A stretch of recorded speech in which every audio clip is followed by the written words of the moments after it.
नमस्कार दोस्तों, स्वागत है आपका अपने YouTube चैनल रीस्टार्ट पे। मैं बीके कुशवाहा उम्मीद करता हूं कि आप सभी स्वस्थ, व्यस्त और मस्त होंगे और खुद को बेहतर बनाने की कोशिश कर रहे होंगे। तो देखिए दोस्तों, हम लोग जो इस सीरीज में बिहार एसएससी इंटर स्थितिया 2024 जो एग्ज़ाम होगा अभी, किरण पब्लिकेशन का वॉल्यूम 2 नया वाला जो आया है उसका सेट प्रैक्टिस कर रहे हैं। तो अगर आप लोग चैनल पर नए हैं, अभी तक आपने चैनल को सब्सक्राइब नहीं किया है तो चैनल को सब्सक्राइब कर लीजिए। अगर आपने सेट 1 नहीं देखा है तो सेट 1 का प्रैक्टिस सेट आप जो देख सकते हैं, प्लेलिस्ट बना हुआ। चलिए स्टार्ट करते हैं, पहला प्रश्न की ओर चलते हैं और देखते हैं किस प्रकार का प्रश्न होने वाला है आज के प्रैक्टिस सेट। तो देखिए दोस्तों, पहला प्रश्न है आज का सामान्य अध्ययन का। जो पहला प्रश्न है, भारत में निम्नलिखित में से कौन सी नदी पश्चिम की ओर बहती है? तो आप जानते हैं भारत में जो पश्चिम की बहने वाली नदी है, नर्मदा है, साबरमती है, माही है, भरतपुछा है और पेरियार है। ये सभी नदी कहाँ बहती है? पश्चिम की ओर। तो इसमें आपको क्या दिख रहा है? नर्मदा नदी। नर्मदा नदी जो कि जिसका उद्गम कहाँ होता है? मध्य प्रदेश के अमरकंटक पहाड़ी से। नर्मदा नदी का उद्गम कहाँ होता है? मध्य प्रदेश के अमरकंटक पहाड़ी से निकलती है यह नदी, समझे। और यह नदी प्रायद्वीपीय भारत की सबसे बड़ी नदी कहा जाती है। कौन सी? नर्मदा नदी कही जाती है। और यह एक और बात इसका स्पेशल है कि यह भ्रंश घाटी में बहने वाली नदी है। और इस पर एक और चीज़ बना हुआ है, सरदार सरोवर बांध परियोजना। किस नदी पर बना हुआ है? सरदार सरोवर बांध परियोजना किस नदी पर बना हुआ है? तो आप जानते हैं कि नर्मदा नदी पर बना हुआ है। तो इसका सही उत्तर क्या हो गया? 2 नंबर हो गया। और कृष्णा, गोदावरी, महानदी ये सब भी पश्चिम की ओर, पश्चिम में ही है, लेकिन पश्चिम की ओर बहने वाली नदी नहीं है, ये दक्षिण भारत में है। जबकि सिर्फ नर्मदा। अच्छा, आपको नदी लिखा ही देते कौन कौन नदी जो पश्चिम की ओर बहती है। कुछ नदी है जो आपको याद रखना जरूरी है। नर्मदा हो गया, साबरमती हो गया, उसके बाद देखिए माही हो गया, माही नदी हो गया। माही के बाद एक और क्या हो जाता है? माही और भरत पूछा और हो जाता है पेरियार। तो ये सभी नदी आपको याद रखना है। ये सभी नदी जो है पश्चिम की ओर बहती है। चलिए अगला प्रश्न की ओर चलते हैं दोस्तों और देखते हैं अगला प्रश्न कैसा होता है। 2 नंबर प्रश्न देखिए दोस्तों क्या है। छौ किस राज्य का? ना, इसको मिटाना पड़ेगा, थोड़ा ज़्यादा गंदा हो गया ना। चलिए आइए देखते। दूसरा प्रश्न क्या है कि छौ किस राज्य का प्रसिद्ध लोक नृत्य है? तो आप लोग जानते हैं छौ जो है आपको पश्चिम बंगाल हो जाएगा, उड़ीसा हो जाएगा, झारखंड हो जाएगा। ये तीनों राज्य में मुख्यतः छौ नृत्य किया जाता है। कौन कौन राज्य आपको बताएं? पश्चिम बंगाल,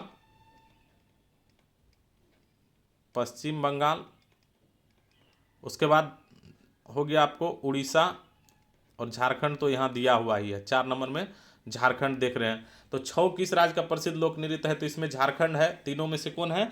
झारखंड है। अच्छा, यहाँ छौ के बारे में एक और महत्वपूर्ण बात हो जाती है। छौ नृत्य होता क्या है? छौ नृत्य में होता क्या है? ये जो है ना आपको इन कुछ जनजातियों के द्वारा जो है ना युद्ध के अवसर पर किया जाने वाले नृत्य है। और इसमें 3 प्रकार के 3 विभिन्न शैलियों के नाम से इसको जाना जाता है और सब जगह पे अलग अलग है। जैसे कि पश्चिम बंगाल का क्षेत्र जो देखते हैं, यहाँ पे कौन सा छौ होता है? तो पुरुलिया छौ होता है। ये भी बात आपको याद रखिएगा। पश्चिम बंगाल में कौन सा होता है? पुरुलिया पुरुलिया पुरुलिया होता है आपको पश्चिम बंगाल में। और उड़ीसा का जो होता है, उड़ीसा में कौन सा होता है? ये आपको याद रखना। देखिए उड़ीसा में तो आप जानते हैं मयूरभंज छौ होता है। कौन सा? मयूरभंज छौ कहाँ होता है? उड़ीसा में होता है। और झारखंड में छौ छौ जो होता है इसका नाम है सरायकेला। देखिए सरायकेला आप जगह भी है यहाँ पे झारखंड में। सराय क्या हो जाता है? सरायकेला झारखंड में जगह भी है और सरायकेला आपको नृत्य भी हो जाता है यहाँ का। सरायकेला छौ क्या हो जाता है? पूरा नाम इसका छौ इस पे लिखा हुआ है लेकिन सरायकेला छौ हो जाता है। तो ये बात भी आपको याद रखनी है, क्योंकि प्रश्न जो बनता है आपको एक प्रश्न से बहुत सारे प्रश्न आपको अपने दिमाग में आना चाहिए, तभी जाकर के आप प्रश्न को सॉल्व करते हैं, बेहतरीन तरीका से आप समझ पाते हैं।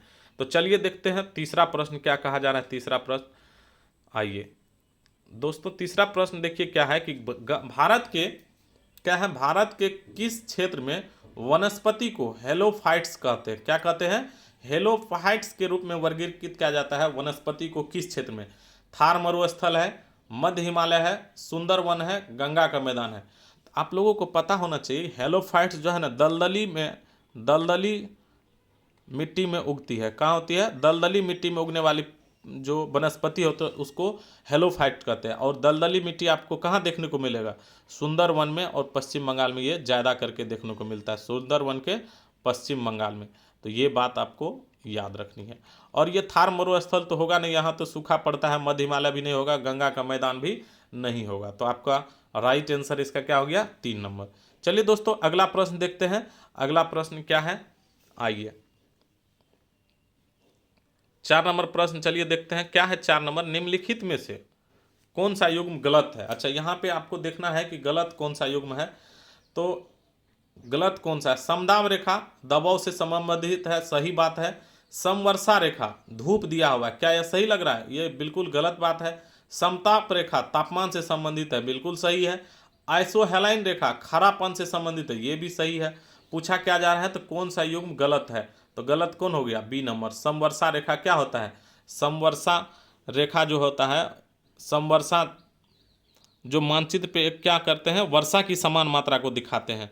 तो ये आपको सही उत्तर हो गया 2 नंबर। अगला प्रश्न देखिए, यहाँ पे धूप दिया हुआ है तो वर्षा की जगह धूप दिया हुआ है, बारिश होना चाहिए ना, वर्षा होना चाहिए। चलिए 5 नंबर प्रश्न देखते हैं दोस्तों। अगर आप लोगों को सेशन अच्छा लग रहे हो तो अगर अच्छा लग रहा हो सेशन तो आप अपने सेशन को लाइक कर सकते हैं। चलिए देखते हैं दूसरा प्रश्न 5 नंबर का क्या है। व्यापार चक्र में होते हैं, क्या होता है व्यापार चक्र में, क्या होता है बताइए? कितने चरण होते हैं? 3 चरण, 4 चरण, 5 चरण या 6 चरण? तो देखिए दोस्तों, व्यापार चक्र में जो होता है कितने चरण होते हैं? मुख्यतः 4 चरण होते हैं व्यापार चक्र में। और कौन कौन होते हैं यह भी आपको याद रखना है। एक तो होता है प्रोस्पेरिटी फेज, एक होता है आपको रेसेसेशन फेज, एक होता है डिस्परेशन फेज और डिप्रेशन फेज, एक होता है रिकवरी फेज, जिसको हिंदी में कहते हैं उन्नति चरण, मंदी चरण, अवनति चरण या नहीं तो समुत्थान चरण। तो ये चारों आपको दिमाग में एडजस्ट करके रखना है। चलिए अगला प्रश्न देखते हैं दोस्तों। अगला प्रश्न कैसा है देखिए। अगला प्रश्न है खिलाफत आंदोलन से संबंधित। तो चलिए आते हैं खिलाफत आंदोलन पे। क्या प्रश्न है? खिलाफत आंदोलन किसका विरोध करने के लिए आयोजित किया गया था? आप जानते हैं दोस्तों, खिलाफत आंदोलन जो है कौन चीज़ का विरोध करने के लिए आयोजित किया जाता था? टर्की विघटन करने के लिए। तो सही उत्तर क्या हो जाएगा इसका? सी नंबर हो जाएगा। चलिए 6 के बाद अब 7 नंबर प्रश्न देखते हैं क्या कहा जा रहा है 7 नंबर में। 7 नंबर प्रश्न देखिए, सार्वजनिक कार्यों में निवेश को किस रूप में जानते हैं आप? सार्वजनिक कार्यों में जो निवेश होता है उसको किस रूप में जाना जाता है? राजस्व व्यय के रूप में, वित्तीय व्यय के रूप में, चालू व्यय के रूप में या पूंजी व्यय के रूप में? तो इसका सही उत्तर हो जाएगा प्रोफेसर जे.एम. क्लार्क जो है उसी के अनुसार जो है सबसे पहले क्या हुआ था, सरकार द्वारा निर्मित अस्थाई संरचना जो कि सार्वजनिक कार्य में, जैसे कि आप जानते हैं सार्वजनिक कार्य में क्या होता है, कोई भी अस्थाई संरचना बनता है, मान लीजिए अस्पताल बनता है, चाहे डाकघर बनता है, चाहे भवन या पार्क विद्यालय कुछ भी बनता है, तो वो किस में आ जाता है? तो सरकार के पूंजीगत अस्तियों में आ जाते हैं। तो उसका क्या खर्च होता है? सार्वजनिक कार्य में जो खर्च होता है उसको हम लोग पूंजी व्यय कहते हैं। तो सही उत्तर इसका क्या हो जाएगा? पूंजी व्यय। और पूंजी व्यय आपको किस ऑप्शन में दिख रहा है? तो देखिए पूंजी व्यय आपको किस में दिख रहा है? 4 नंबर में दिख रहा है। तो सही उत्तर क्या हो जाएगा इसका? 4 नंबर। चलिए अगला प्रश्न देखते हैं दोस्तों। 7 के बाद 8 नंबर प्रश्न देखते हैं। 8 नंबर ना इधर होगा, 8 नंबर। आइए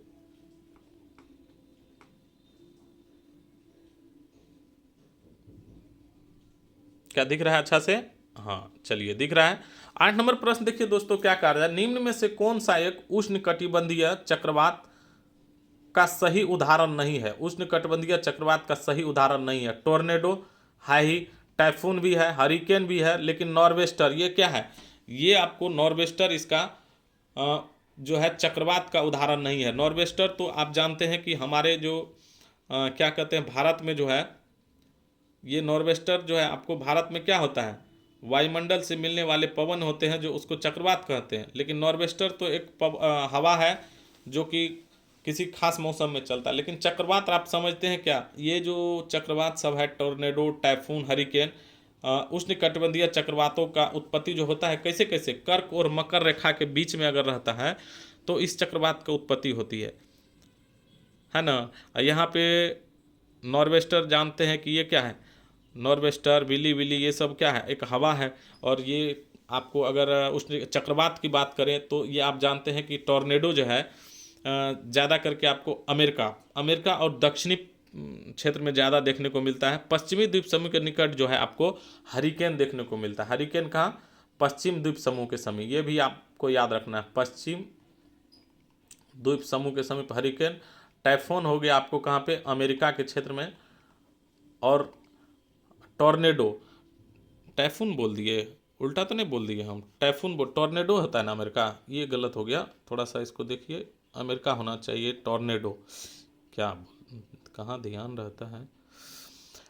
एक नंबर का हो जाएगा, टॉर्नेडो कहाँ होता है, अमेरिका होता है। तो चलिए टॉर्नेडो हो गया आपको अमेरिका, इसमें थोड़ा सा लिखने में नहीं बनता है ना, अमेरिका हो गया। और टाइफून जो हो जाता है, टाइफून आपको चीन होता है, फिलीपींस होता है, जापान होता है। इस सब क्षेत्र में आपको चीन हो गया, जापान हो गया, फिलीपींस हो गया, ये सब क्षेत्र में आपको क्या देखने को मिलता है, टाइफून देखने को मिलता है।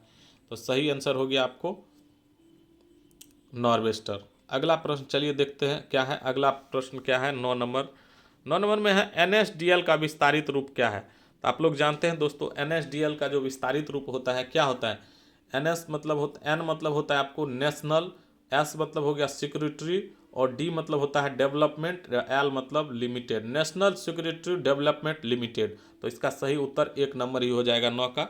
देखिए होता क्या है, इसका मतलब होता है राष्ट्रीय प्रतिभूति न्यासी लिमिटेड।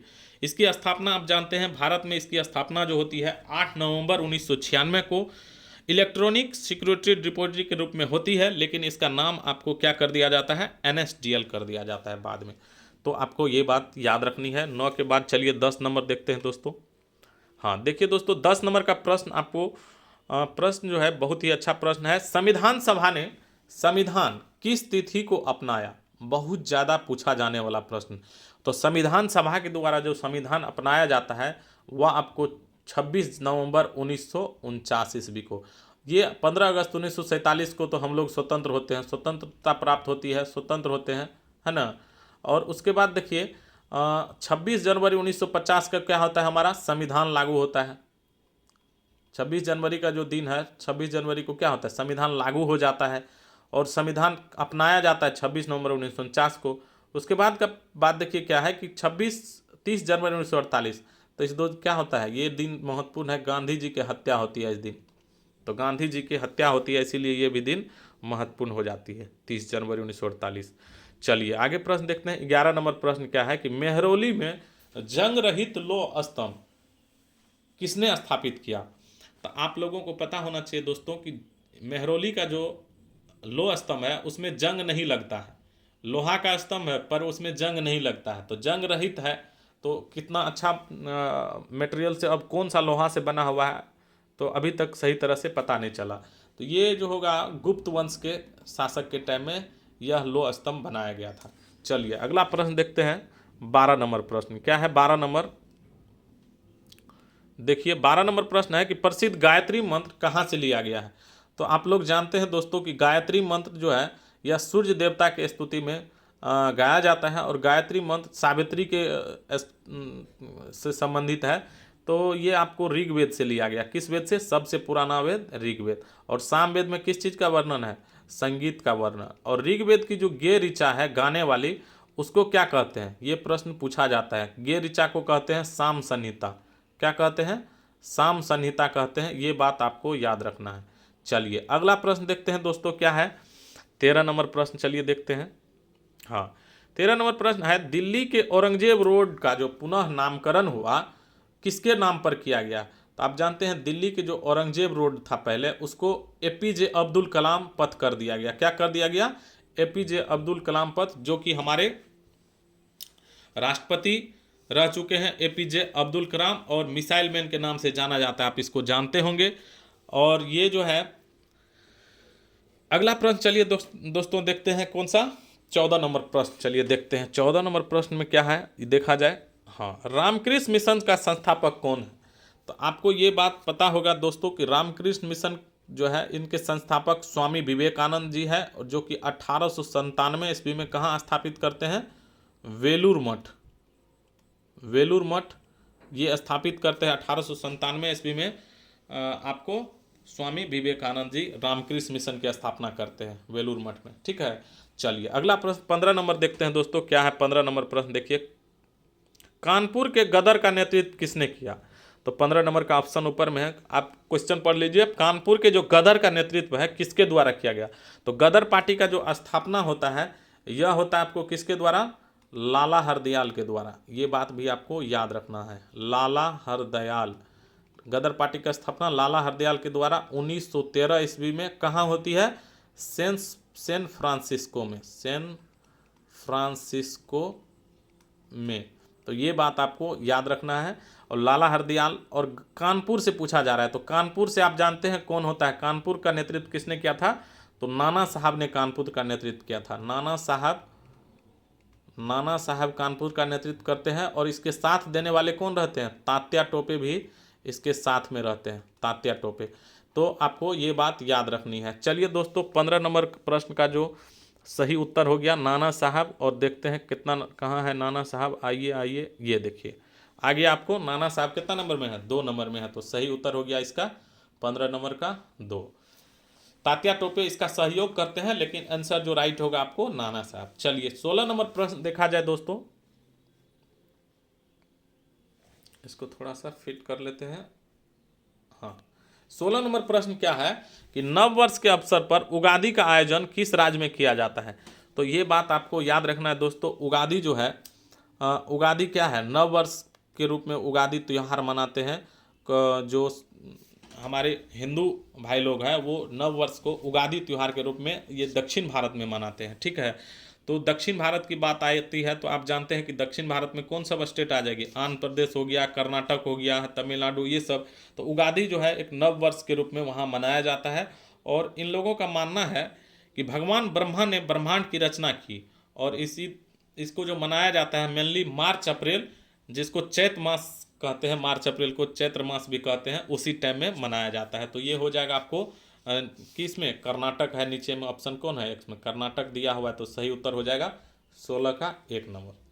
चलिए दोस्तों अगला प्रश्न देखते हैं। अगर आपको सेशन अच्छा लग रहा है तो आप अपने हिसाब से सोच सकते हैं कि आपको क्या करना है। चलिए दोस्तों 17 नंबर प्रश्न देखते हैं। बेहतरीन प्रश्न है। राजमार्ग का अनुरक्षण करते हैं, आपको बताना है कि राजमार्ग जो है इसका अनुरक्षण कौन करते हैं? तो आप जानते हैं दोस्तों, ये जो राजमार्ग है व्यक्तिगत राज्य या केंद्र सरकार, राज्य सरकार का संयुक्त रूप, या राज्य सरकार द्वारा चुनी गई नई प्राइवेट पार्टी। तो आप जानते हैं कि ये जो है प्राइवेट पार्टी तो होगा नहीं, ना केंद्र और राज्य, केंद्र का कोई हस्तक्षेप होगा ही नहीं। तो तीनों ऑप्शन तो आप छांट ही लिए। राजमार्ग पर सिर्फ व्यक्तिगत राज्य का होता है, जो किसी न किसी पार्टिकुलर व्यक्ति को दे दिया जाता है आपको इसका जिम्मेवारी, और वो क्या करते हैं? इन संस्थान को देख रेख करते हैं। तो सही उत्तर हो गया आपको 1 नंबर। अगला प्रश्न देखिए 17 के बाद 18 नंबर देखते हैं क्या है। 18 नंबर का प्रश्न देखिए दोस्तों क्या है कि जालियांवाला बाग हत्याकांड वाले दिन जो लोग, जालियांवाला बाग हत्याकांड जो हुआ था आपको 13 अप्रैल 1919 को, कब हुआ था? 13 अप्रैल 1919 को। ये भी डेट आपको याद रखना है, 13 अप्रैल 1919 ईस्वी को, 13 अप्रैल 1919 को हुआ था। तो ये डेट आपको याद रखना है। 13 अप्रैल 1919 को जालियांवाला बाग हत्याकांड वाले ब्रिटिश सरकार वाले दिन लोग ब्रिटिश सरकार के किस कार्य का विरोध करने के लिए वहाँ पे एकत्रित हुआ था जालियांवाला बाग में? तो आप जानते हैं वहाँ क्या हुआ था? रॉलेट एक्ट का विरोध करने के लिए। और रॉलेट एक्ट इस ऑप्शन में है, रॉलेट एक्ट। लेकिन वहाँ पे मेन रूप से आपको डॉक्टर सैफुद्दीन किचली और सत्यपाल जो कि इसके नेता रहते हैं, तो जालियांवाला बाग में जो राष्ट्रीय नेता रहते हैं दोनों, उनको गिरफ्तार कर लिया जाता है रॉलेट एक्ट के तहत। तो उसी को जो है उसी से संबंधित बात करने के लिए सब इकट्ठा होते हैं और रोल एक्ट एक्ट का भी विरोध करते हैं। तो सही उत्तर हो गया 4 नंबर। अगला प्रश्न चलिए देखते हैं दोस्तों 19 नंबर क्या है। आइए 19 नंबर प्रश्न देखा जाए। 19 नंबर में है कि सबसे कम क्षेत्र वाला भारत का पड़ोसी देश है। सबसे कम क्षेत्र किस देश का है? तो आप जानते हैं श्रीलंका का जो क्षेत्र है कितना है, 65,610 वर्ग किलोमीटर, 65,610 वर्ग किलोमीटर। भूटान का जो क्षेत्र है आपको 47,000 वर्ग किलोमीटर, 47,000 वर्ग किलोमीटर। और ये बांग्लादेश जो आप देख रहे हैं, बांग्लादेश का क्या हो जाता है, 1,44,000 वर्ग किलोमीटर क्षेत्र, 1,44,000 वर्ग किलोमीटर क्षेत्र। और उसके बाद नेपाल का जो देखते हैं, नेपाल कितना हो जाता है, 1,40,800, 1,40,800 वर्ग किलोमीटर। तो ये आपको क्षेत्र सबसे कम क्षेत्र वाला इसमें कौन हो जाएगा, भूटान 47,000 वर्ग किलोमीटर के क्षेत्र में विस्तृत है। तो सही उत्तर क्या हो जाएगा, 3 नंबर हो जाएगा। चलिए अगला प्रश्न देखते हैं, 20 नंबर प्रश्न देखा जाए। 20 नंबर क्या प्रश्न क्या है दोस्तों, आइए देखते हैं 20 नंबर प्रश्न को। 20 नंबर प्रश्न है, किस राज्य में काजीरंगा वन्यजीव विहार स्थित है? तो बिहार लगा हुआ है, तो आप गलती से बिहार नहीं मार दीजिएगा, बिहार लगा हुआ, लेकिन यहाँ देखिए काजीरंगा, तो काजीरंगा वन्यजीव अभयारण्य आपको असम में है। और यह किस लिए प्रसिद्ध है, एक सींग वाला गेंडा के लिए जाना जाता है, एक सींग वाला गेंडा के लिए प्रसिद्ध है काजीरंगा वन्यजीव अभयारण्य। तो सही उत्तर हो गया 3 नंबर। चलिए 20 के बाद अब 21 नंबर प्रश्न देखते हैं। देखिए 21 नंबर प्रश्न है, निम्नलिखित में से किसने संस्कृत व्याकरण पर एक प्रसिद्ध शोध प्रबंध लिखा है? तो आप जानते हैं संस्कृत व्याकरण पर जो शोध प्रबंध लिखा जाता है पाणिनि के द्वारा। सही उत्तर हो जाएगा 1 नंबर। आइए अगला प्रश्न देखते हैं दोस्तों। 21 के बाद 22 नंबर प्रश्न देखिए क्या है, भारतीय राष्ट्रीय कैलेंडर शक संवत पर आधारित है। ग्रेगरियन कैलेंडर की तारीख को शक कैलेंडर की तारीख में परिवर्तित करने हेतु उसमें कितने वर्ष जोड़े जाते हैं? तो आप जानते हैं हमारा जो शक संवत है वह 78 ईस्वी में शुरू होता है, तो कितना वर्ष उसमें जोड़ा जाएगा, 78 वर्ष इसका सही उत्तर हो जाएगा। तो 78 किस में है, डी नंबर में है, तो डी नंबर को सही मानते हैं। ये इसका उत्तर क्या हो गया, डी नंबर। अगला प्रश्न देखिए, डिजिटल सिक्योरिटी क्वालिटी, इसको थोड़ा सा ऊपर कर लेते हैं प्रश्न को। हाँ देखिए प्रश्न फिट आ गया। Digital quality of life index सर्वेक्षण में भारत का स्थान कौन सा है? तो आप जानते हैं दोस्तों digital quality of life index में भारत का जो स्थान है, ओहो क्या हो रहा है, हाँ, digital quality of life index सर्वेक्षण में भारत का स्थान हाल ही में जो भारत का स्थान हुआ है वह हो गया है आपको 52वां स्थान हो गया। लेकिन पिछले साल भारत की जो रैंक थी 59वें स्थान पे थी, तो 7 स्थान यह नीचे आ गया है। तो आप लोगों को पता होना चाहिए इसके बारे में, digital quality of life index सर्वेक्षण। चलिए अगला प्रश्न देखते हैं। 24 नंबर प्रश्न देखिए क्या है। 24 नंबर प्रश्न देखिए, 24 नंबर का प्रश्न है कि किस क्षेत्र की मृदा निर्माण ज्वालामुखी सेल असिताश्म के अपक्षय द्वारा स्रोत है, अपक्षय द्वारा स्रोत है, अपक्षय का स्रोत है। किस क्षेत्र का जो मृदा है उसका जो निर्माण होता है ज्वालामुखी सेल अतिसातम के अपक्षय द्वारा होता है। तो ये जो दक्कन के पठार है इस क्षेत्र का हो जाएगा आपको सही उत्तर। चलिए अगला प्रश्न देखते हैं। अच्छा ये जो आप 24 नंबर का प्रश्न देख रहे हैं, ये आप जानते हैं कि काली मिट्टी कहाँ होता है, जहाँ काली मिट्टी सबसे ज़्यादा होता है वहीं पे क्या होता है, ज्वालामुखी जो है आपको ज्वालामुखी का निर्माण होता है, लावा का निर्माण होता है आग्नेय सेल के नए टूटने से। तो और लावा ठंडा होता है तब क्या होता है, ये आपको अतिसातम के अक्षय का निर्माण होता है। तो ज्वालामुखी इसका क्या हो जाएगा सही उत्तर। दक्कन के पठार में ज़्यादा काला मिट्टी देखने को मिलता है, तो सही उत्तर यही हो गया। अगला प्रश्न देखिए क्या है, गौण प्रदूषक उदाहरण है। तो अच्छा सबसे पहले आपको ये जानना जरूरी है कि गौण प्रदूषण होता क्या है। गौण प्रदूषण मतलब हुआ क्या, खुद कोई प्रदूषण उत्पन्न नहीं करता है, जब तक वो कुछ किसी चीज़ से मिलता नहीं है तब तक वो क्या होता है, उत्सर्जन नहीं होता है, प्रदूषण नहीं करता है। तो प्राथमिक प्रदूषक जो होता है उसके साथ मिलने से क्या होता है, इसका निर्माण होता है। जैसे आपको हो गया धूम कोहरा हो गया या पेरोक्सी एसिटल नाइट्रेट हो गया, ये दोनों आपको क्या होता है, तो धूम कोहरा भी आपको याद रखना है। धूम कोहरा। चलिए उसके बाद देखते हैं 25 के बाद 26 नंबर प्रश्न देखते हैं दोस्तों, क्या है 26 नंबर, आइए 26 नंबर प्रश्न है, राज्यसभा का सदस्य बनने के लिए न्यूनतम आयु कितनी होनी चाहिए। तो आप जानते हैं राज्यसभा का सदस्य बनने के लिए न्यूनतम आयु जो होनी चाहिए 30 वर्ष होनी चाहिए, और लोकसभा का सदस्य बनने के लिए न्यूनतम आयु कितना होना चाहिए, 25 वर्ष होना चाहिए। लोकसभा का सदस्य बनने के लिए 25 वर्ष। चलिए अगले प्रश्न पे चलते हैं, देखते हैं अगले प्रश्न में क्या है। विक्रमादित्य की उपाधि किसने धारण की थी।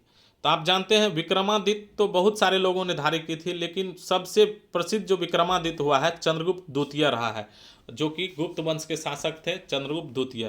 तो इसका जो सही उत्तर हो जाएगा क्या हो जाएगा, चंद्रगुप्त द्वितीय हो जाएगा, 3 नंबर हो जाएगा विक्रमादित्य। चलिए अगला प्रश्न की ओर चलते हैं। विश्व की सबसे लंबी खाड़ी कौन सी है। तो आपको बताना है, और ये हमको लगता है सब लोग जानते ही होंगे, विश्व की जो सबसे लंबी खाड़ी है वह आपको कौन सी है, तो मैक्सिको की खाड़ी हो जाएगी। सही उत्तर हो जाएगा 2 नंबर। चलिए अगला प्रश्न चलते हैं, 28 के बाद 29 नंबर देखते हैं। भारत के किस राज्य की तटीय रेखा सबसे बड़ी है। तो पूछा जा रहा है भारत के कौन से राज्य जिसकी तटरेखा सबसे बड़ी है। तो आप जानते हैं कि भारत के 9 राज्य ऐसे हैं जो तटरेखा से लगी हुई है। तो दक्षिण के तरफ से ऐसे अगर आप देखते हैं भारत के हिस्सा को, ऐसे ऐसे अगर जाता है तो इस साइड में आप जानते हैं क्या आता है, यहाँ पे तमिलनाडु हो जाता है, इस क्षेत्र में तमिलनाडु, यहाँ आपको हो जाता है आंध्र प्रदेश, तमिलनाडु आंध्र प्रदेश, तमिलनाडु आंध्र प्रदेश के बाद क्या होता है उड़ीसा हो जाता है, और तमिल आंध्र उड़ी, और यहाँ पे हो जाता है आपको पश्चिम बंगाल हो जाता है। ये सभी आपको किससे सटा हुआ है, तो ये आपको सटा हुआ है समुद्र से। और इस साइड में भी हो जाएगा आपको, यहाँ देखिए केरल हो जाता है, केरल के बाद यहाँ हो जाता है आपको कर्नाटक हो जाता है।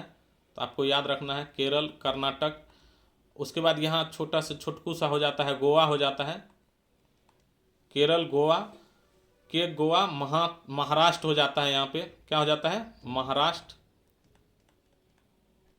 और महाराष्ट्र के बाद क्या हो जाता है गुजरात हो जाता है, गुजरात। तो कितना हो गया टोटल 9 हो गया ना, 5 इधर और 4 इधर, तो कितना हो गया टोटल 9। तो टोटल 9 आपको राज्य ऐसे हैं जो कि समुद्री सीमा से सटे हुए हैं। तो सबसे बड़ा उसमें हो जाता है आपको गुजरात, और सबसे छोटा कौन हो जाता है, सबसे छोटा हो जाता है गोवा। सबसे छोटा अगर पूछा जाए तो गोवा हो जाता है, याद रखिएगा। चलिए अगला प्रश्न की ओर चलते हैं दोस्तों, अगला प्रश्न देखते हैं कौन सा है। बिहार के किस शहर में दूरदर्शन का प्रथम केंद्र स्थापित हुआ था। तो दूरदर्शन का जो पहला केंद्र स्थापित हुआ था तो वो हो जाएगा आपको मुजफ्फरपुर में स्थापित हुआ था। सही उत्तर 4 नंबर हो जाएगा। चलिए अगला प्रश्न देखते हैं 31 नंबर का क्या है। नीति आयोग से तात्पर्य है, नीति आयोग से क्या तात्पर्य है, नीति आयोग का फुल फॉर्म पूछा जा रहा है, NITI। तो N से हो जाता है आपको नेशनल, I से हो जाता है इंस्टीट्यूशन, T से हो जाता T है तो एक आपको 4 लग जाता है आपको क्या प्रीपोजिशन का, उसके बाद कंजक्शन, और देखिए I हो जाता है ट्रांसफॉर्मिंग इंडिया। तो national institution for transforming India, NITI का फुल फॉर्म हो जाता है national institution for transforming India. सही उत्तर हो जाएगा 1 नंबर 31 का। चलिए 31 के बाद चलते हैं 32 नंबर का प्रश्न देखते हैं क्या है।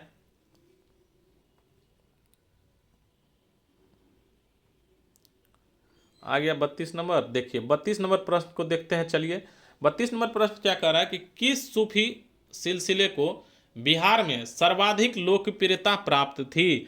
तो आप जानते हैं दोस्तों बिहार में जो सबसे ज़्यादा लोकप्रियता प्राप्त थी वो आपको फिरदौसी सिलसिले को, किसको, फिरदौसी हो जाएगा इसका सही उत्तर। चलिए अगला प्रश्न देखते हैं।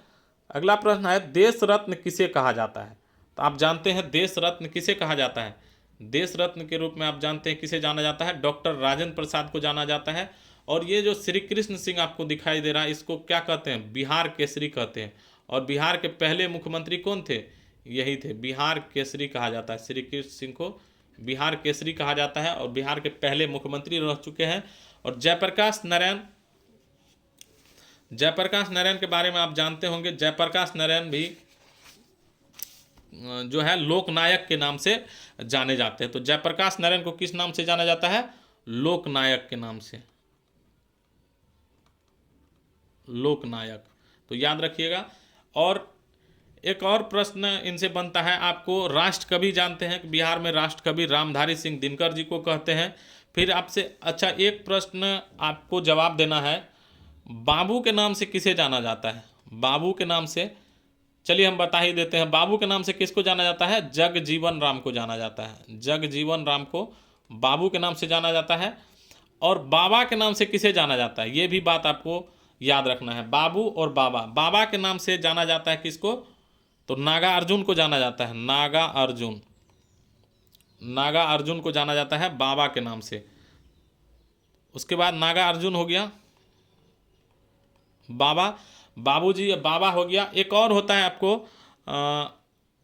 बाबू, बाबू हो गया जगजीवन राम, बाबू जी न हो जाए जगजीवन राम, जगजीवन, देखिए ये बाबू जी अगर लगा रहे तो जगजीवन राम, बाबा अगर दिख जाए तो नागा अर्जुन, और बाबू सिर्फ बाबू रहे, बाबू में जी नहीं लगा रहे तो बाबू क्या हो जाता है? बाबू कुंवर सिंह। आप नाम सुने होंगे बाबू कुंवर सिंह जो हम लोग बोलते हैं, तो बाबू कुंवर सिंह याद रखना है आपको। बाबू हो जाता है बाबू कुंवर सिंह, बाबू कुंवर सिंह। तो तीनों याद रखना है, बाबूजी जगजीवन राम, बाबा नागा अर्जुन और बाबू कुंवर सिंह को कहा जाता है। चलिए अगला प्रश्न देखते हैं। बिहार में सर्वाधिक प्रसिद्ध गर्म जलकुंड जो है, बिहार में जो सबसे अधिक प्रसिद्ध गर्म जलकुंड है वह कहाँ है? तो आप जानते हैं जलकुंड जो है बिहार में भी है और मुंगेर में भी है। बहुत सारे जलकुंड बिहार में है और बहुत सारे मुंगेर में है। तो जो गर्म जलकुंड है यह आपको कहाँ है? राजगीर में है। सही उत्तर हो जाएगा राजगीर। अच्छा, और सारे बहुत सारे जलकुंड जो कि राजगीर में है, ये बात आपको कुछ कुछ जलकुंड और आपको याद रखना है। तो देखिए 34 का जो आपको हो जाएगा, और कुछ राजगीर में क्या है? सूर्य कुंड है, सूर्य कुंड है, ये आपको याद रखना है। ब्रह्मकुंड है, ब्रह्मकुंड भी कहाँ है? राजगीर में ही है। ब्रह्मकुंड के साथ आपको गोमुख कुंड भी होता है, गोमुख कुंड, गोमुख कुंड, ये भी आपको याद रखना है। गौमुख कुंड के बाद आप जानते हैं मानक कुंड होता है, सप्तधारा होता है, ये सब होता है राजगीर में। और मुंगेर में भी है कुछ, मुंगेर में सीता कुंड प्रसिद्ध है। ये बात आपसे ज़्यादा पूछा जाता है एग्जाम में, सीता कुंड कहाँ है? तो सीता कुंड के बारे में याद रखना है आपको, मुंगेर में है सीता कुंड। चलिए अगला प्रश्न देखते हैं दोस्तों, 35 नंबर प्रश्न देखते हैं। 35 में क्या कहा जा रहा है, आइए। 35 नंबर प्रश्न है, NREP का मतलब है? तो आप जानते हैं NREP, इसका एक मतलब क्या होता है? राष्ट्रीय ग्रामीण रोजगार कार्यक्रम। तो सही उत्तर क्या हो जाएगा? 3 नंबर हो जाएगा इसका, राष्ट्रीय ग्रामीण रोजगार कार्यक्रम। 35 के बाद देखिए 36 नंबर देखते हैं।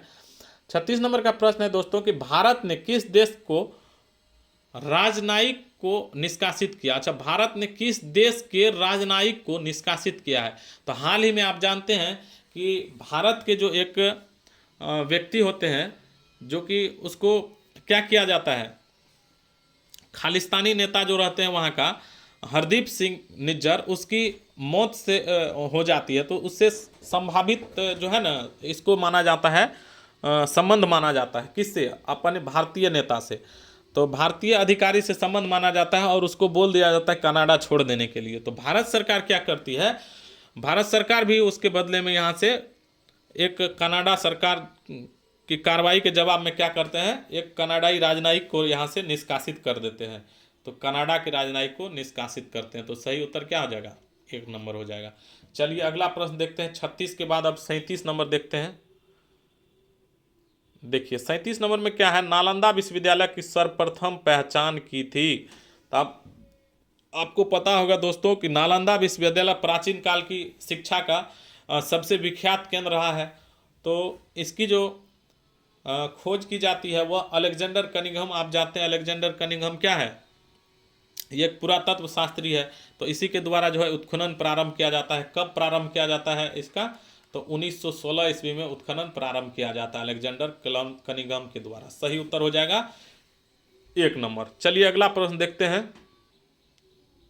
चलिए दोस्तों देखते हैं 38 नंबर का प्रश्न है। 38 नंबर में क्या है कि फ्लाइट लेफ्टिनेंट भावना कंठ, जिसके संबंध में निम्नलिखित में से कौन सा कथन सत्य है, ये बताना है। तो चलिए क्वेश्चन देखा जाए क्या है, कौन सा कथन सब है। भावना कंठ जो कि गणतंत्र दिवस परेड की में हिस्सा लेने वाली पहली महिला फाइटर पायलट है। ये तो सही बात है।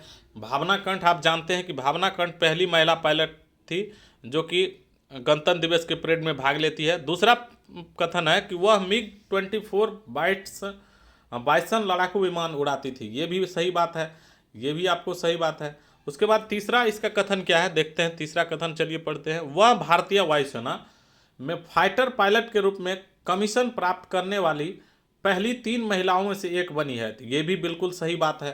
तो ये क्या है, 3 महिलाओं में से एक बनी है, तो सही हो जाएगा इसका, तीनों का तीनों सही हो जाएगा। तो इसका जो उत्तर हो जाएगा आपको क्या हो जाएगा, चलिए इसका जो ऑप्शन है कहाँ पे है, ऑप्शन देखते हैं, यहाँ है।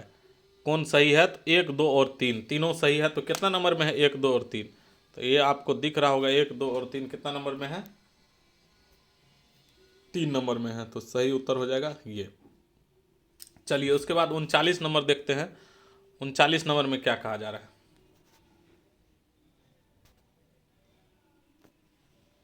39 नंबर में क्या है, बैंक में जमा की गई रकम जिससे जिससे पूर्व निर्धारित समय अवधि से पूर्व ही आहरित नहीं किया जाता है, यानी नहीं दिया जा सकता है, उसको एक समय के लिए बैंक में जमा कर देते हैं और उस समय से पहले आपको नहीं दिया जाएगा, तो उसे क्या कहते हैं, चालू जमा कहते हैं, बचत बैंक जमा कहते हैं, या सावधि जमा कहते हैं, सावधि जमा, या बिना लाग लपेट का खाता कहते हैं। तो उसे क्या कहेंगे, आप बताइए, उसे क्या कहना चाहिए, जो कि कुछ समय के लिए हम दे देते हैं, जमा कर देते हैं बैंक में, उसको निकाल नहीं सकते हैं जब तक वो समय पूरा नहीं होता। आप जानते हैं उसको इंग्लिश में क्या कहते हैं, फिक्स डिपॉजिट कहते हैं। ये बात तो आप लोग सभी सुने होंगे, फिक्स डिपॉजिट कहते हैं, लेकिन सावधि जमा उसका हिंदी होता है। तो सही उत्तर क्या हो जाएगा, 3 नंबर। इसमें क्या होता है, फिक्स डिपॉजिट में ब्याज दर जो है ना, चालू खाता और से थोड़ा ज़्यादा मिलता है। हम लोग जो अकाउंट आमतौर पर चलाते हैं तो उससे थोड़ा ब्याज दर क्या होता है, ज़्यादा मिलता है। चलिए दोस्तों, अब 40 नंबर प्रश्न देखा जाए। 40 नंबर प्रश्न में क्या है कि उपाय एवं युक्तियां, क्या है, उपाय एवं युक्तियां जो कि आरबीआई के द्वारा प्रावधान किए गए अग्रिमों का भार है, वह केंद्र सरकार के लिए है, बैंकों के लिए है, या राज्य सरकार के लिए है, या नाबार्ड के लिए है। अरे तेरी कहाँ भाग रहे हैं, तो किसके लिए है, उपाय एवं युक्तियां जो है। अच्छा, उपाय एवं युक्तियां, आप इसका हिंदी से हमको लगता है नहीं समझ में आया। तो उपाय एवं युक्तियां क्या है, वेज एंड मीन्स एडवांस, यानी WMA एक प्रक्रम है जिनका उपयोग जो है ना भारतीय रिजर्व बैंक क्या करती है, राज्य सरकार को जो है ना कुछ समय के लिए क्या करते हैं, लोन प्रदान करती है। तो यह आपको उपाय एवं युक्तियां आरबीआई का प्रावधान है जो कि राज्य सरकार को दिया जाता है लोन। ठीक है, चलिए अगला प्रश्न देखते हैं दोस्तों। 40 के बाद 41 नंबर प्रश्न देखा जाए। क्या है 41 नंबर में, निम्न संघीय सरकार के करों में कौन सा सर्वोच्च वार्षिक आमद देता है। तो आपको ये पता होना चाहिए, निम्न संघीय सरकार के करों में कौन जो है सबसे ज़्यादा वार्षिक आमदनी सरकार को किससे होता है, सीमा शुल्क से होता है, या आबकारी शुल्क से होता है, या कॉरपोरेशन कर तथा आयकर से होता है, या संपत्ति कर या इनवेस्टेड उपहार से होता है। तो आपको ये बात जानकारी होना चाहिए। देखिए दोस्तों, होता क्या है, सबसे ज़्यादा जो हमारे सरकार को फायदा है यानी आमदनी है, वह 39% आपको निगम कर से मिलता है। किससे, कॉरपोरेशन कर या आयकर जिसको निगम कर कहते हैं, 39% आपको इससे मिलता है। और उसके बाद जो बाद बाकी बन जाता है, संपत्ति कर होता है, इंटरेस्ट कर होता है, संपत्ति कर है, उसके बाद इंटरेस्ट है, कर है, उपहार है, ये सब मिला करके टोटल आपको 18% इस सब से प्राप्त होता है। चलिए 42 नंबर देखते हैं दोस्तों, प्रश्न क्या है 42 नंबर का, देखिए बहुत ही बेहतरीन प्रश्न है। 42 नंबर में ग्लोबल इनोवेशन इंडेक्स 2023 की रैंकिंग में भारत का स्थान क्या है। तो आप जानते हैं ये क्वेश्चन बहुत ज़्यादा एग्जाम में पूछा जाता है, ग्लोबल इनोवेशन इंडेक्स का रैंकिंग, तो करंट से संबंधित ये प्रश्न है। तो अभी जो विश्व बौद्धिक संपदा संगठन ने ग्लोबल इनोवेशन इंडेक्स 2023 रैंकिंग जारी किया है। अब जानते हैं कि विश्व बौद्धिक संपदा संगठन जारी करता है, कौन करता है जारी, ये भी आपको प्रश्न याद रखना है। ग्लोबल इनोवेशन इंडेक्स कौन जारी करता है, विश्व बौद्धिक संपदा संगठन। ये आपको विश्व बौद्धिक संपदा संगठन जारी करता है।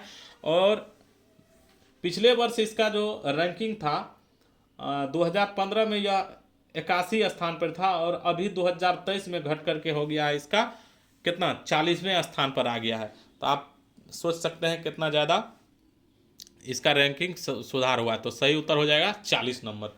चलिए अगला प्रश्न देखते हैं। बिहार में 43 नंबर क्या है, बिहार में जो सरस्वती पूजन किस दिन किया जाता है? तो आप लोगों को पता होना चाहिए दोस्तों, बिहार में जो सरस्वती पूजन है वह वैशाख की पूर्णिमा तो होगा नहीं, चैत्र मास देखते हैं, बसंत पंचमी हम लोग, और बसंत पंचमी सरस्वती पूजन को क्या कहते हैं, बसंत पंचमी के नाम से भी जाना जाता है। तो ये आपको माघ महीना का माघ शुक्ल पंचमी में क्या होता है, बसंत पंचमी होता है, तो इस दिन को मनाया जाता है। तो सही उत्तर हो जाएगा इसका 3 नंबर। अगला प्रश्न देखिए 44 नंबर प्रश्न क्या कहा जा रहा है 44 में, कि भारत ने अपना पहला भूमिगत परमाणु परीक्षण कहाँ किया? तो आप जानते हैं दोस्तों, भारत जो पहला परमाणु परीक्षण करते हैं वह पोखरण में करते हैं। कहाँ करते हैं? पोखरण राजस्थान में करते हैं। और पोखरण में कहाँ करते हैं? पोखरण राजस्थान में करते हैं, राजस्थान के पोखरण में करते हैं, राजस्थान तो लिखा हुआ था। तो ये पोखरण राजस्थान में करते हैं। कब करते हैं, डेट भी आपको याद रखना। पहला परमाणु परीक्षण जो होता है वह होता है आपको 18 मई को। कब होता है? 18 मई को। और उसके बाद फिर 24 साल बाद, कितने साल बाद? 24 साल बाद 5 परीक्षण होते रह जाता है आपको 1998 ईस्वी में। कब होता है? 1998 ईस्वी में 5 परीक्षण होता है, और जिसमें कि 11 और 13 मई को भारत में 5 परीक्षण होते रहता है, सफल परीक्षण होता है। कब कब होता है, डेट याद रखना है, 11 मई और 13 मई, ये भी डेट पूछा जाता है कब हुआ था परीक्षण। तो 11 मई और 13 मई को। पहले होता है आपको कब? 18 मई 1974 को। चलिए दोस्तों अगला प्रश्न की ओर चलते हैं। 45 नंबर, किसने बॉरलॉग फील्ड पुरस्कार 2023 के लिए चुना गया है? किसे चुना गया है? तो ये भी प्रश्न एक महत्वपूर्ण प्रश्न है। हाल ही में जो बॉरलॉग फील्ड पुरस्कार दिया गया है तो वो आपको पता होना चाहिए किसको दिया गया है। तो देखिए ये जो बॉरलॉग फील्ड पुरस्कार है डॉक्टर स्वाति नायक को दिया गया है। तो सही उत्तर हो जाएगा आपको 3 नंबर। अगला प्रश्न देखिए 46 नंबर प्रश्न क्या है, कि बिहार लोक सेवा आयोग, बिहार लोक सेवा आयोग का मुख्यालय कहाँ है? तो ये तो आप सब जानते होंगे, बिहार लोक सेवा आयोग का मुख्यालय कहाँ है? पटना है। अच्छा ये तो आप जानते होंगे, लेकिन ये लोक सेवा आयोग का जो वर्णन है संविधान के किस अनुच्छेद में है, ये बात इंपॉर्टेंट हो जाता है। तो आपको पता होना चाहिए भारतीय संविधान के अनुच्छेद 315 में। कितना? भारतीय संविधान का जो अनुच्छेद 315 है, अनुच्छेद 315 है, आर्टिकल 315, इसमें किसका वर्णन है? बिहार लोक सेवा आयोग कहिए कि संघ लोक सेवा आयोग कहिए, दोनों के गठन से संबंधित वर्णन है आपको अनुच्छेद 315 में। अच्छा दोस्तों एक और बात पता होना चाहिए, इनके जो सदस्यों का कार्यकाल होता है कितने समय का होता है? इनके सदस्य का कार्यकाल आप जानते हैं 6 वर्ष का होता है। कितना समय का होता है? 6 वर्ष का होता है। और एक बात आपको याद रखना है, संघ लोक सेवा आयोग जो होता है, अभी तो बिहार लोक सेवा आयोग है ना, संघ लोक सेवा आयोग जो है उसका, संघ लोक सेवा आयोग, संघ लोक सेवा आयोग उसकी जो आयु है आयोग के सेवानिवृत्त की, तो 65 वर्ष हो जाएगा। और हमारे जो बिहार लोक सेवा आयोग होता है इसका कितना हो जाता है? इसका हो जाता है 62 वर्ष। ये भी आपको याद रखना है, इसका 62 वर्ष हो जाता है, और उसका क्या हो जाता है? 65 वर्ष हो जाता है संघ लोक सेवा आयोग का। तो चलिए अगला प्रश्न देखते हैं 47 नंबर, सार्क संघ है किस चीज़ का? सार्क जो संगठन है, तो सार्क के बारे में तो आप जानते हैं हम लोग, सार्क के बारे में, सार्क जो संगठन है SAARC,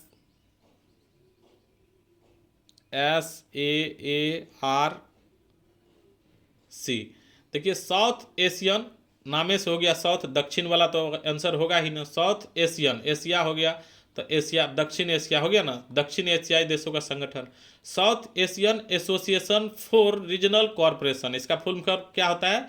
south Asian association for regional corporation, ये आपको याद रखना है। और सार्क संघ का जो गठन होता है कब होता है? 1985 ईस्वी में।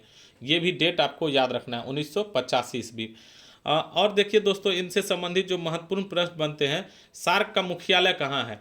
तो आप जानते हैं इनका जो मुख्यालय है यह कहाँ है? सार्क का मुख्यालय काठमांडू में है। कहाँ है? काठमांडू। काठमांडू, नेपाल के काठमांडू में आपको सार्क का मुख्यालय है। और इनके जो सदस्य देश है वो भी आपको याद रखना है। तो इनके सदस्य देश कौन सब है? एक तो आप जानते हैं कि अपना देश भारत ही है। भारत का जो पड़ोसी सब है, देखिए भारत का पड़ोसी कौन? पाकिस्तान ले सकते हैं, पाकिस्तान हो गया। पाकिस्तान, अफगानिस्तान आ सकता है। पाकिस्तान के बगल में क्या होता है? अफगानिस्तान होता है। अफगानिस्तान के बाद आप इधर ले लीजिए कौन सा? नेपाल। देखिए नेपाल हो गया। नेपाल के बाद क्या हो जाएगा?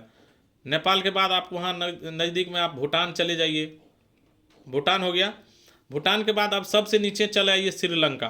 क्या हो जाएगा? श्रीलंका। अब देखिए 1 2 3 4 5 6 देश हो गया। और उसके बाद मालदीव, और मालदीव हो जाता है। कौन हो जाता है? मालदीव। तो ये सभी देश आपको किसमें है? सार्क के सदस्य है। तो आप देख चुके हैं कितना हो गया? 2 4 5 6 7 और 8, टोटल 8 देश आपको क्या हो गया? इसमें सार्क में है। South Asian association regional corporation हो गया इसका फुल फॉर्म। चलिए दोस्तों, 48 नंबर प्रश्न देखते हैं। अब हम लोग बस नज़दीक आने वाले हैं अपने सेट को। जो जनरल नॉलेज का प्रश्न है वो लगभग समाप्त होने वाला है। देखिए एशियाई खेलों में 2023 में जो है रोहन बोपन्ना और ऋतुजा भोसले टेनिस में कौन सा पदक जीतते हैं? तो आप जानते हैं कि इनके द्वारा स्वर्ण पदक जीता जाता है। तो सही उत्तर हो जाता है 1 नंबर। एशियाई खेल में स्वर्ण पदक जीतते हैं कौन कौन? रोहन बोपन्ना और ऋतुजा भोसले। अगला प्रश्न देखिए 49 नंबर में है, निम्नलिखित में से किसका संबंध पंचायती राज से है? तो आप जानते हैं दोस्तों, बलवंत राय मेहता समिति जो है इसका संबंध किससे है? पंचायती राज से है। और इसका जो गठन किया गया था 1957 ईस्वी में। वैसे आप जानते हैं भारत सरकार द्वारा बलवंत राय मेहता समिति का गठन होता है और यह त्रिस्तरीय पंचायती राज प्रणाली से संबंधित है। त्रिस्तरीय, किससे? त्रिस्तरीय पंचायती राज प्रणाली से संबंधित रही है। चलिए अगला प्रश्न देखते हैं दोस्तों। और एक बात और याद रखिएगा, तो सबसे पहले जो है आपको इस योजना का उद्घाटन कहाँ किया गया था? बलवंत राय मेहता समिति जो पंचायती राज, तो आप जानते हैं राजस्थान के नागौर जिला में। कहाँ होता है? राजस्थान के नागौर जिला में। ये बात भी राजस्थान के नागौर में, नागौर में याद रखिएगा। चलिए अगला प्रश्न देखते हैं दोस्तों, 50 नंबर है, निम्न में से क्या व्यक्ति स्वातंत्र्य का संरक्षण करता है? अधिकार परीक्षा या परमादेश या बंदी प्रत्यक्षीकरण या सर्टिओररी? तो व्यक्तिक स्वतंत्रता का संरक्षण करता है कौन? हम लोग जानते हैं कि व्यक्तिक स्वतंत्रता, बंदी प्रत्यक्षीकरण जो होता है वह क्या होता है? व्यक्तिक स्वतंत्रता से संबंधित होता है। व्यक्ति को अगर स्वतंत्रता चाहिए तो वो बंदी प्रत्यक्षीकरण के द्वारा हम लोग क्या सकते हैं? अगर कोई हमें न्यायालय में उपस्थित कम से कम 24 घंटा के अंदर कराया जाना चाहिए। अगर क्या हम अपने, अगर हमको कहीं किसी कारण से अगर पकड़ लिया जाता है किसी को, तो उसको 24 घंटा के अंदर न्यायालय में बंदी प्रत्यक्षीकरण के तहत ही उपलब्ध कराया जाता है। तो सही उत्तर हो गया आपको 50 का 3 नंबर। तो देखिए आज का जो प्रश्न था दोस्तों वो सभी प्रश्न एकदम महत्वपूर्ण था। तो दूसरा नंबर सेट कंप्लीट हो चुका है। वीडियो को अगर आप शुरू से लास्ट तक देखे हैं तो अपना प्यार देने के लिए आप लाइक ज़रूर करें, और अगर नए हैं आप तो चैनल को सब्सक्राइब कर लीजिएगा। तो मिलते हैं अगले सेशन में अगले नए टॉपिक के साथ, नई ऊर्जा के साथ। तब तक के लिए जय हिंद, जय भारत।